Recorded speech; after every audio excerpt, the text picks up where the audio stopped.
Mr. Chairman, today members of the Council are proposed to consider the incident on the territory of Poland that took place on the night from September 9th to 10th. According to reports from the Polish Operational Command, more than a dozen unmanned aerial vehicles intruded into the airspace of the state. It is reported that part of them was neutralized by air defense forces. Damage to a residential building in the Lublin voivodeship has been recorded.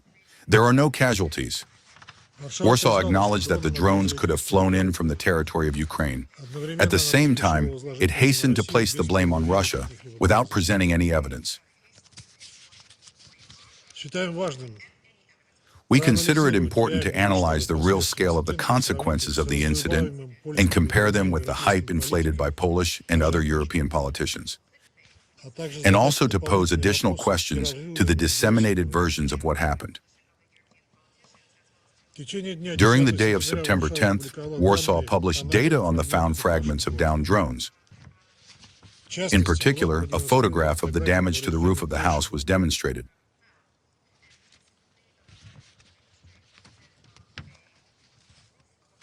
However, any military expert will confirm, if it were really about the detonation of the combat part of the drone, weighing tens of kilograms, the consequences would have been different. In this case, there was a local damage, characteristic rather of the fall of debris. Moreover, later the Polish authorities were still forced to admit that they did not find combat parts of drones on their territory. No less indicative is another episode with the apparatus found on an agricultural field. Judging by everything, it simply lost power and fell. This quite possibly may be a consequence of a technical malfunction or a result of the impact of radio-electronic warfare means.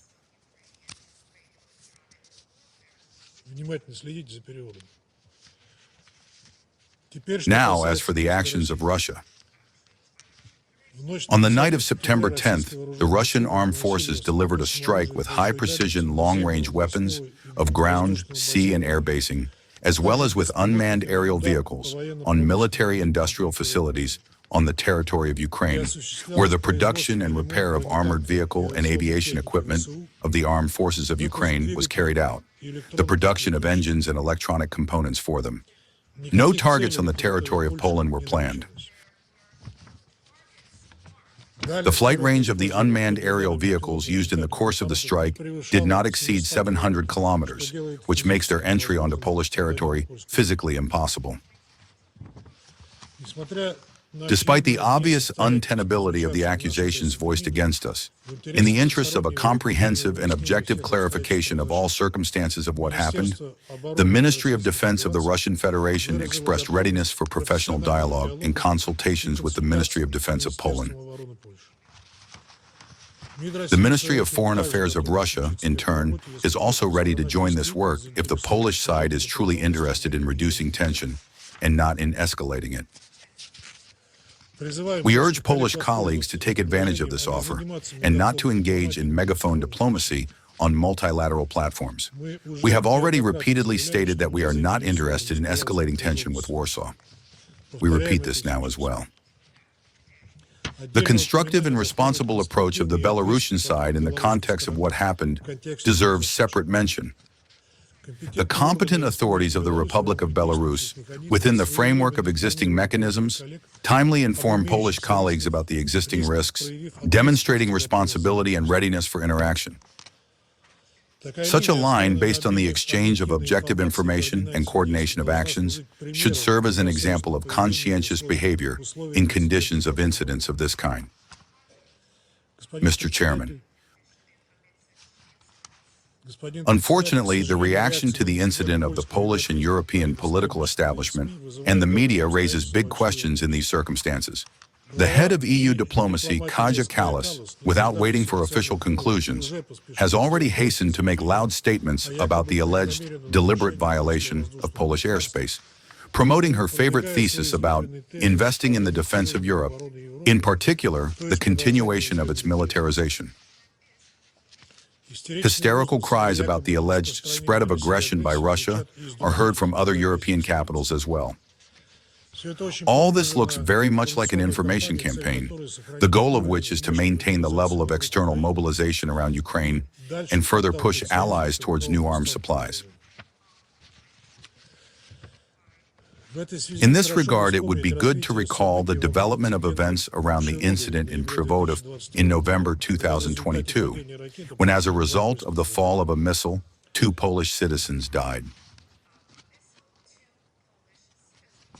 Then tension was also escalated.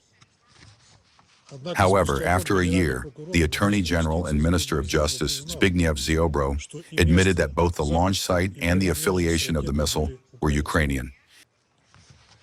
And the former president of Poland, Andrzej Duda, in an interview with journalist Bogdan Rymanowski, recently directly confirmed that then the Kiev regime tried to incline Warsaw to accusations against Russia. According to his words, this was a deliberate attempt to draw Poland, and therefore NATO, into a military conflict. This frank comment by a Polish politician represents an important admission which is not quoted in European newspapers and not discussed in national parliaments. But we consider it today very important to remind you about this. The point is about Kiev's aspiration at any cost to involve more and more states in the confrontation with Russia. It is no secret to anyone that Ukraine has long and consistently been trying to expand the geography of the conflict without thinking about the consequences of such an escalation. The Polish authorities, meanwhile, all these years in an anti-Russian frenzy, were ready to support any actions of the Kiev regime, no matter how criminal and reckless they were, and in every way nurtured it, hoping to harm Russia with its hands. Unfortunately, the Polish authorities draw no conclusions, continuing to pursue a line of escalation in Europe. So under the pretext of conducting joint Russian-Belarusian exercises, Zapad 2025, Polish authorities have already stated about closing the border with Belarus and the intention to send up to 40,000 servicemen to it. We would like to remind that our specified strategic exercises are of a defensive nature and do not pose a threat to any of the neighboring countries. Representatives of OSCE countries, including Poland, have been invited to participate in observing them. But the decision has been made, the border is closed, and the victims of such a decision will be ordinary citizens, whose freedom of movement is undermined. In any conflict, when it comes to provocations, the key question remains unchanged. Who benefits from this? The answer to it in this case is obvious. All this artificially inflated hysteria benefits exclusively the leader of the Kiev regime in the European War Party, which is trying by all means to derail the prospects of Ukrainian settlement that have emerged as a result of Russian-American contacts in August. It is obvious that Zelensky is now the main opponent of the political resolution of the Ukrainian crisis, which will expose his illegitimacy. Without the conflict, the basis for the legal vacuum also disappears, which allows him to hold power bypassing constitutional procedures. Even according to data from Ukrainian sociological centers, Zelensky's rating is rapidly falling, as is the level of trust in him. In this context, the ongoing combat operations are a tool of political survival for the Kiev authorities.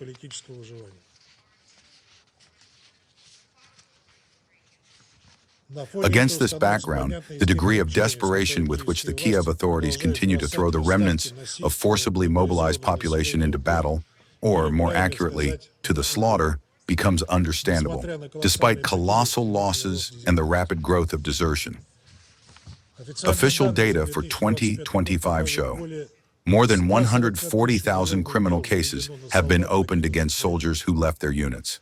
The overall figure of deserters since the beginning of the conflict is approaching 266,000 people. The actual level of staffing in combat units at 50% is considered a success, and real losses exceeding 15,000 to 20,000 people per month have long exceeded the mobilization rates. People no longer want to die for the corrupt top, which has long ceased to represent the interests of society.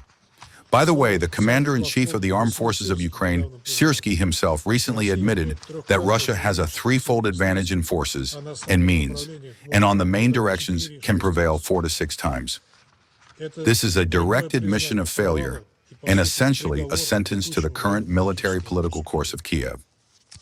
It is precisely for this reason that Zelensky today is ready to go to anything in order to keep this conflict in an active phase. Even if for this it is necessary to simulate threats, exaggerate consequences, or, as it already was in Przewodem, use any incident to draw NATO countries into the war. It is also noteworthy how easily the head of the Kiev regime renounces his own loud statements as soon as they cease to correspond to his political interests. In recent months, he continued to cover himself with slogans about the alleged aspiration to dialogue. However, a direct and unambiguous proposal from the President of Russia to visit our capital for discussing the entire spectrum of issues of Ukrainian settlement he rejected under the pretext of the impossibility to come, while his country is under attacks.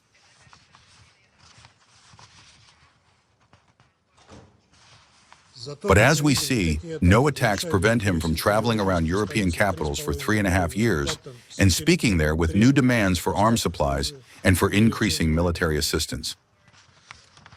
Because it is precisely there, in these capitals, they speak not about peace, but about continuing the war, and this fully meets his interests. As soon as a real chance for peace appeared with the arrival in the White House of a leader ready to delve into the root causes of the crisis and seek a sustainable solution, Zelensky immediately began to distance himself from all previously stated peace initiatives. This only confirms what we have been saying from the very beginning. The Kiev regime never had any aspiration to peace, and everything it does is aimed only at continuing the conflict, retaining power, and continuing the exploitation of its Western patrons. Arms supplies, sanctioned adventures, and Brussels propaganda hysteria do not bring peace closer, but only strengthen illusions in Kiev that it will be possible to break reality. However, it is impossible to break reality. Every new month of combat operations only brings his collapse closer and makes the price of settlement higher for Kiev. We, in turn, remain committed to a responsible approach, open to constructive interaction with all who are truly interested in de-escalation and establishing peace in Europe, and not for the sake of continuing the conflict for geopolitical gains. Thank you for your attention.